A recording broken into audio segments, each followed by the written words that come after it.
Du Trizac, 6 à 9. Audacieux. Irrévérencieux. Irremplaçable. Jusqu'à 9, vous écoutez Du Trizac 6 à 9. Cube Radio.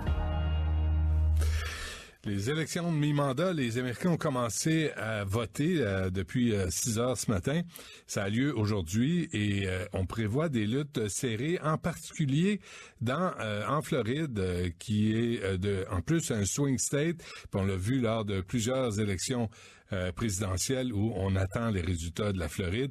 Christian Fauché est avec nous, les correspondants TVA Nouvelles et animateur et chef d'antenne de Télé Floride. Christian, bonjour. Bonjour, Benoît. Bonjour. D'abord, quelle est l'atmosphère en Floride en cette journée d'élection? Je pense que les gens sont heureux que ce soit finalement arrivé, que ce soit le jour J, qu'on passe à autre chose, parce que c'est pas jojo, hein. Les discussions entre amis, on évite la politique tellement c'est un sujet enflammé. D'un côté, on a vraiment les gens qui sont du côté socialiste de M. Gillum et de l'autre, c'est la base de Trump. Donc, c'est pas des gens qui ont le même discours. Donc, on essaie même d'éviter de parler de politique quand on ne sait pas de quelle allégeance sont les gens autour de la table. Ouais, déjà, Christian, vous me parlez de Gillum qui est le démocrate, mais vous parlez de Trump quand il vient le temps de parler des républicains, ce qui est, vous le savez, Ron DeSantis, vous le savez aussi, mais c'est drôle comment tout est polarisé et que c'est soit les démocrates ou Trump. C'est vraiment un référendum sur Donald Trump.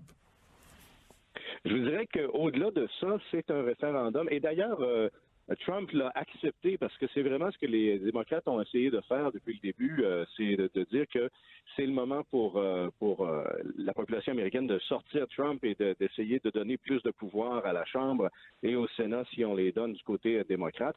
Et Trump a dit oui, OK, on va le faire, ce référendum sur mes positions, sur ce que j'ai fait, sur mon travail accompli. Mais là où ça devient un peu dangereux, Benoît, c'est si ce référendum devient personnel. Parce que si on commence à juger la personne et non son travail, c'est là où ça pourrait devenir dangereux pour Donald Trump, parce qu'on aime peut-être ce qu'il a accompli, mais la personne, ce qu'il est, la façon dont il parle, comment il s'adresse aux gens, ça, il y a plusieurs personnes aux États-Unis qui reprochent ce fait-là à notre président. On va revenir à l'élection, là, mais Christian, le sentez-vous cette trumpisation des Américains, là? Vous me parliez de conflits puis de chicanes en famille, mais est-ce que vous le sentez là dans votre communauté, là, dans la rue? Oui, parce que personne ne parle de Ron DeSantis. Je dois vous dire que tous les républicains parlent du travail accompli par Donald Trump et c'est la raison pour laquelle ils vont voter pour DeSantis. On aurait mis n'importe qui à la place de DeSantis, ça n'aurait possiblement été les mêmes résultats. La seule chose sur laquelle on n'est pas certain, ce sont justement les indécis. Ce sont eux qui ont le pouvoir entre les mains présentement en Floride, parce que les démocrates sont démocrates, les républicains sont républicains. Et là, ce sont les indécis qui vont décider de quel côté ça va aller aujourd'hui. Et ça, c'est pour la job de gouverneur. Qu'est-ce que ça implique, là? Parce que c'est drôle, je suis tombé, Christian, sur un débat entre Gillum et DeSantis qui s'accusait de favoritisme, de se payer des voyages sur le bras des contribuables. Mais la job de gouverneur, là, à quel point c'est important? C'est très important. C'est comme notre premier ministre provincial. C'est lui qui gère l'État de la Floride. On est 21 millions de personnes ici en Floride. Et entre autres, ce que M. Gillum promet d'offrir, c'est le système d'assurance santé universelle comme vous l'avez au Québec. Pour 21 millions de personnes, ça prend beaucoup d'argent. Et ce que les Américains ont peur, c'est que M. Gillum impose le revenu des Floridiens, parce que faut se rappeler que nous, ici en Floride, on n'a pas d'impôt sur le revenu. Du côté de l'État, on ne paie seulement qu'à Washington.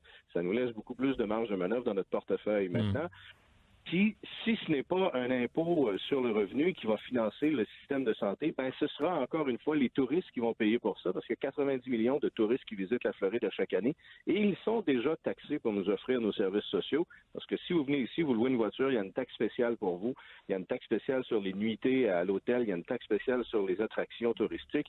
Donc, les touristes soutiennent les programmes sociaux de la Floride. Donc, on se demande où il ira chercher l'argent s'il nous offre ces services sociaux-là. Ah je savais pas ça. Est-ce que vous allez bien, Christian? Je suis allé en Floride récemment, là. J'ai contribué à votre santé? Non, on n'a pas encore le système de santé, mais vous avez contribué à tout le reste. Par exemple, c'est pourquoi j'ai plus d'argent, moi aussi, pour aller jouer au golf quand ça me tente. Ah oui, c'est ça. Passez-nous-le d'en face. Là. Mais ce Andrew Gillum, qui est contre Ron DeSantis, qui est républicain, on le présente comme le prochain Obama. Est-ce qu'on exagère? On exagère un peu parce qu'il n'a pas la vision d'Obama. Il n'a pas, je dirais qu'il a une bonne bouille. Il est très charismatique. Oui, il est noir. C'est le premier noir à se présenter pour le poste de gouverneur ici. Malheureusement, si on regarde sa feuille, il était maire. Il est toujours maire de Tallahassee. Mais sous son règne, Tallahassee est devenue la ville la plus criminalisée en Floride. Donc ça joue un peu contre lui. Et puis vous en parliez, il y a des agents du FBI qui ont joué les agents doubles et qui ont fait semblant qu'ils avaient un projet de construction à Tallahassee. Ils avaient besoin du support de l'État et ils ont donné des pots de vin à l'homme qui l'a gracieusement accepté. Et ça, bien sûr, tout juste avant les élections, ça joue pas en sa faveur non plus. Mais il est toujours en poste, là. Il se présente toujours, même si on lui a baissé les culottes en public. Oui, effectivement, parce que ce qu'il a à offrir, il pense que ça peut être assez attrayant pour que les gens regardent de l'autre côté.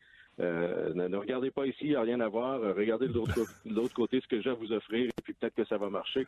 On verra. Mais comme je vous dis également, si c'est un vote contre Trump, ça peut aussi jouer en la faveur de Gillum, même si parce que les accusations n'ont pas encore été portées contre lui, mais on sait que que ça s'en vient si finalement on décide de poser des accusations après ces gestes-là. Christian, expliquez-nous l'autre course. Là, vous me dites qu'il y a 2 courses serrées en Floride.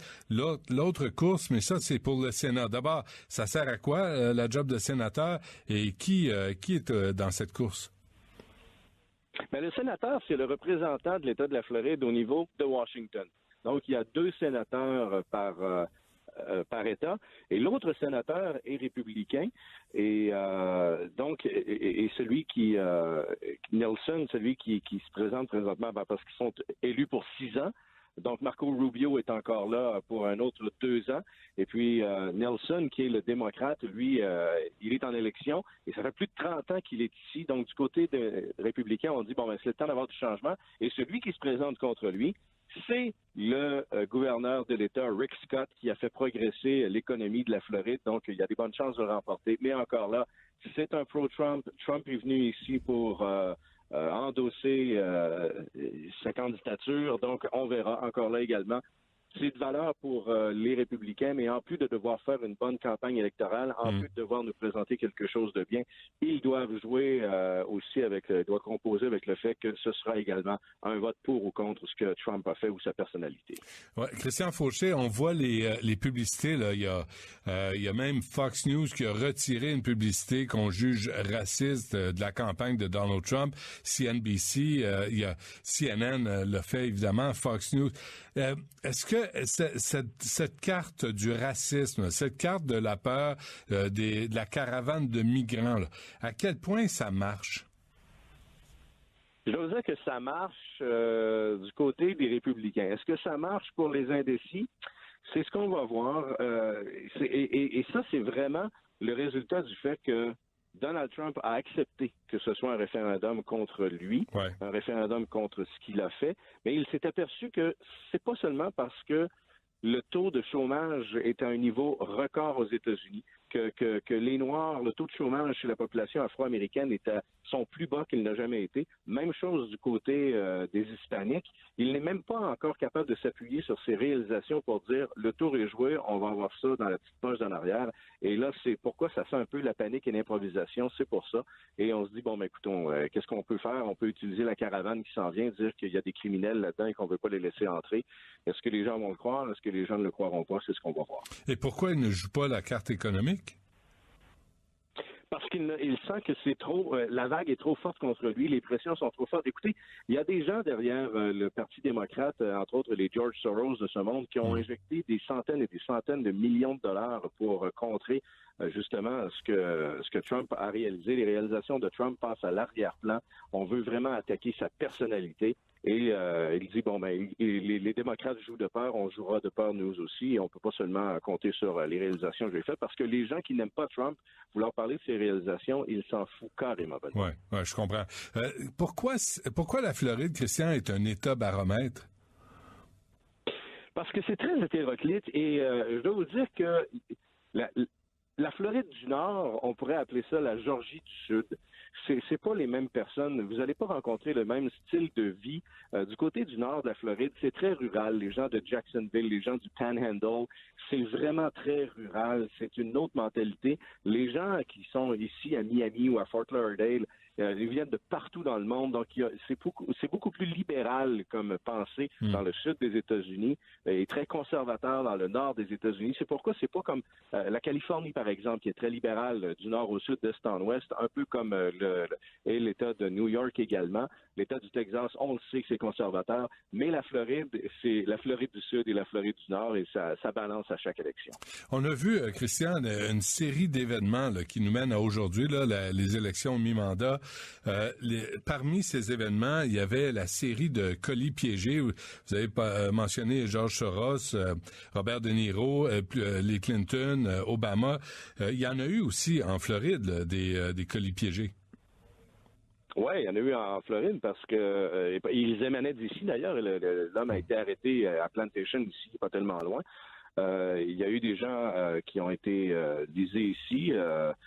Une des représentantes, Mme Schultz, a été visée dans son bureau de Sunrise.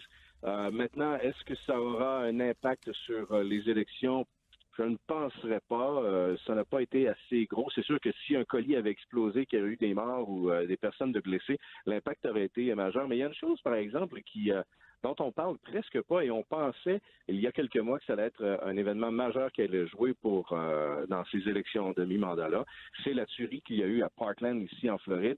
On dirait que le mouvement des jeunes s'est essoufflé, et ça, c'est vraiment surprenant parce qu'on pensait qu'ils avaient le vent dans les voiles. Ils étaient à Tallahassee hier, mais ils auraient dû être un peu partout en Floride. Malheureusement, c'est presque un coup d'épée dans l'eau, cette dernière manifestation à une journée des élections. On pensait que le mouvement pour le deuxième amendement des États-Unis, le port d'armes qui a été créé après la fusillade au mois de février dernier par ces jeunes qui se sont levés et auraient dû être un peu mieux organisés. Malheureusement, ça a été un coup d'épée dans l'eau. Ouais. Est-ce que on va ramener ça à notre nombril, Christian, ici? Est-ce que cette élection, ces deux élections, au Sénat et gouverneur, est-ce que ça va affecter les Québécois qui débarquent en Floride? D'une certaine façon, oui, parce que si c'est justement les démocrates qui prennent le pouvoir ici avec M. Gillum en tête, il faudra le financer, ce système de santé-là. Et notre vache à lait ici, comme je disais, ce sont les touristes. Donc, il y aura des augmentations sur les taxes pour les gens qui vont venir visiter la Floride. Également, vous savez qu'il y a beaucoup de Québécois qui sont installés ici en Floride et une bonne partie d'entre eux sont propriétaires de petites entreprises et eux aussi devront assumer la facture parce que M. Gillum ne voudra pas imposer le Floridien moyen, donc il va se tourner vers un impôt vers les entreprises, ce qu'aime la base démocrate d'ailleurs. Donc, ces entreprises-là vont refiler la facture, eux également, à leurs consommateurs et les gens, les Québécois qui ont des entreprises ici, c'est bien sûr pour offrir les services aux Québécois qui viennent ici 6 mois par année ou à peu près, donc les restaurants, les salons de coiffure, les gens en construction. On aime faire affaire avec les Québécois parce que, bon, la langue, il n'y a pas de barrière des langues, on se sent en confiance de faire affaire avec les Québécois. Donc, c'est pourquoi l'économie des petites entreprises québécoises repose sur la visite des Québécois ici en Floride. Des prédictions en conclusion? Ouais. Envoyez donc, Christian. Je dirais que le Sénat devrait demeurer, c'est très conservateur ce que je vais vous dire, parce que le Sénat devrait demeurer républicain et la Chambre passerait aux démocrates. Mais il ne faudrait pas être surpris si c'est une lutte bataille du côté de la Chambre, même si beaucoup de sièges sont en jeu du côté de la Californie, ce qui priorise les démocrates. Mais peut-être que les républicains garderaient la Chambre si effectivement l'économie devient un enjeu important. Très bien. Merci beaucoup, Christian, de nous avoir parlé. Merci, bonne chance. Au plaisir, Benoît. Salut. Au revoir. Christian Fauché, qui est correspondant à TVA Nouvelles et animateur et chef d'antenne de Télé-Floride. Du Trizac, 6 à 9.